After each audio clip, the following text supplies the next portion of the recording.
Churches competed in contests with big cash prizes to see who could best implement eugenics into their sermons. Major denominations then tell Americans that Jesus is for eugenics. That same year in the United States, more than 25 states passed forced sterilization laws, and the Supreme Court ruled in favor of brutal sterilization policies. When Hitler came to power in 1933, one of his first acts was to pass national eugenics laws, modeled after laws in the United States.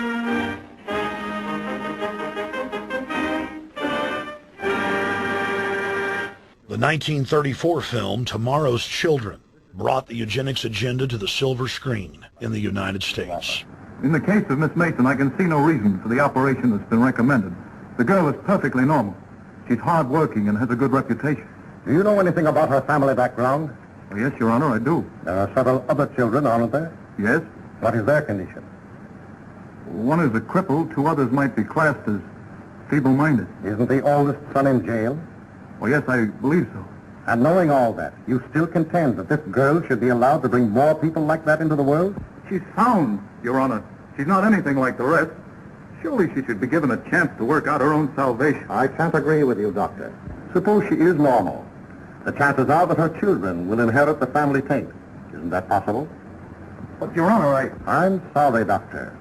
3 generations of unfit are enough. Petition not allowed.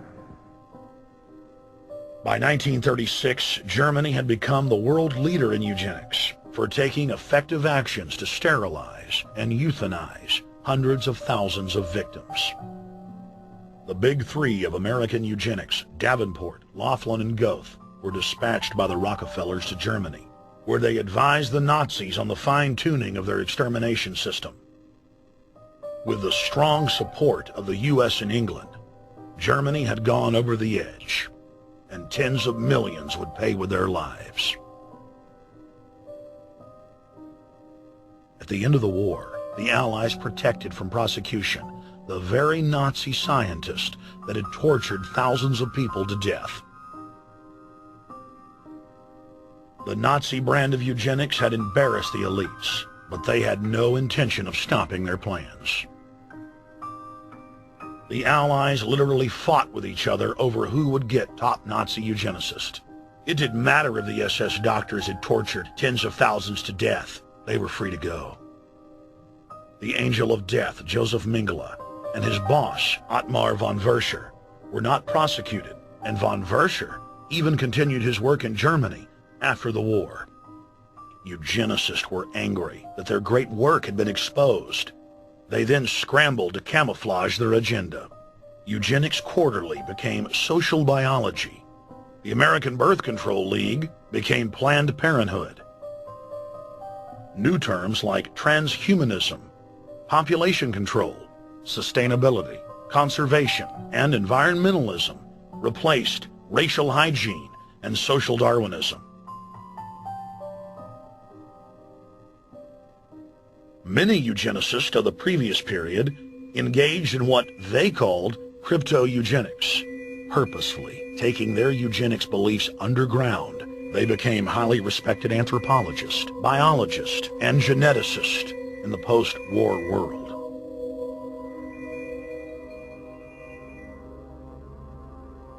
The Allies then smuggled thousands of Nazi scientists out of Germany and placed them in key scientific positions, ranging from bioweapons to rocketry throughout the military-industrial complex.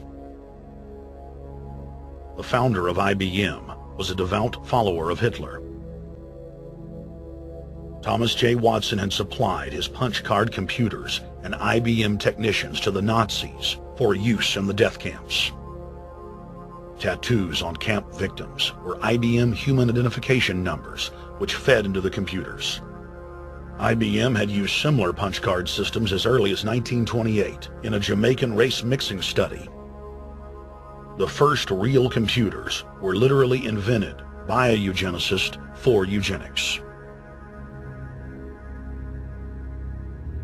UN chieftain and unrepentant eugenicist Julian Huxley argued that since the leaders of eugenics had founded the environmental and conservation movements, that they should be used as vehicles in the formation of a world government.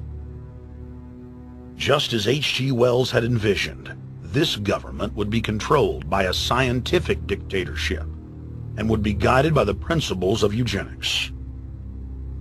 Huxley created the World Wildlife Fund with Bilderberg founder and former SS officer Prince Bernhard of the Netherlands and Prince Philip of England.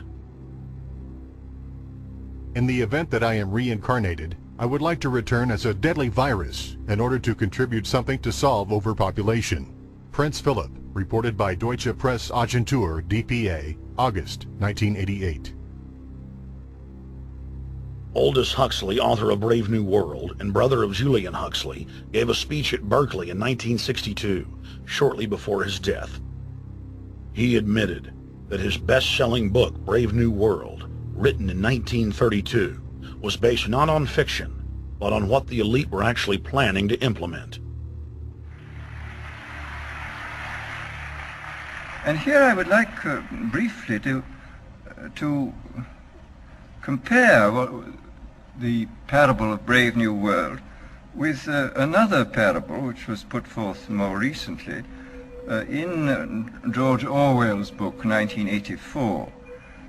I'm inclined to think that the scientific dictatorships of the future, and I think there are going to be scientific dictatorships in many parts of the world, will be probably a good deal nearer to the Brave New World pattern than to the 1984 pattern. They will be a good deal nearer, not because of any humanitarian qualms in the scientific dictators, but simply because the Brave New World pattern is probably a good deal more efficient than the other.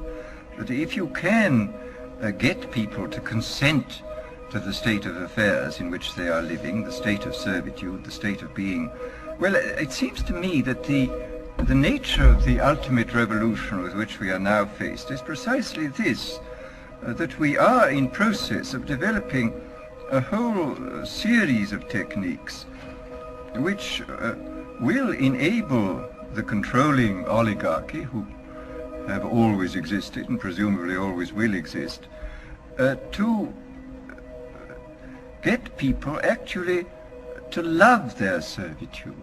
People can be made to enjoy a state of affairs which, by any decent standard, they ought not to enjoy.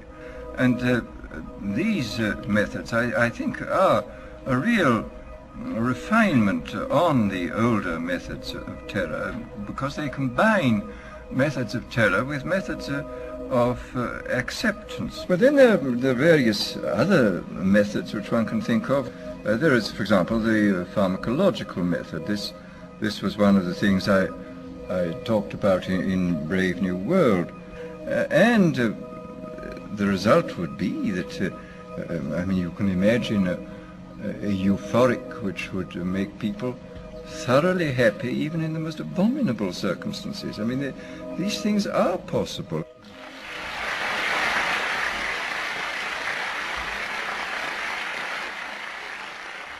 The elite have left a massive wave of destruction behind them as they cold-bloodedly experiment on civilian populations as if we are lab rats. A string of congressional investigations has uncovered more than 20,000 secret tests that were carried out against the American people between 1910 and 2000. One well-known eugenics study, the Tuskegee Syphilis Project, killed hundreds of blacks and spanned 40 years until whistleblowers exposed it in 1972. From 1943 until present, the British have tested lethal nerve gas on their own personnel, on land, air, and sea. Many died instantly. Still others died grueling deaths over several years. The federal government commissioned secret radiation experiments on thousands of non-consenting patients. Hundreds of hospitals in the U.S. injected healthy men, women, and children with uranium and plutonium at dosage levels ranging from non-therapeutic to lethal, killing many of the test subjects. Pregnant wives of GIs were given vitamins by base doctors that actually consisted of highly radioactive uranium-239 and plutonium-241. resulting in violent miscarriages and the death of the mothers.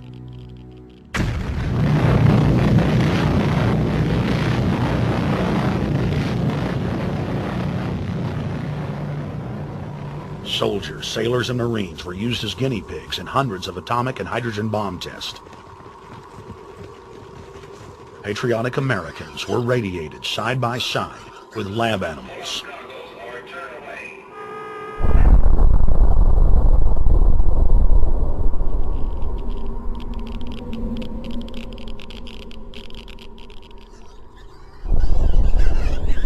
Pilots were forced to repeatedly fly through mushroom clouds of DNA-destroying radiation.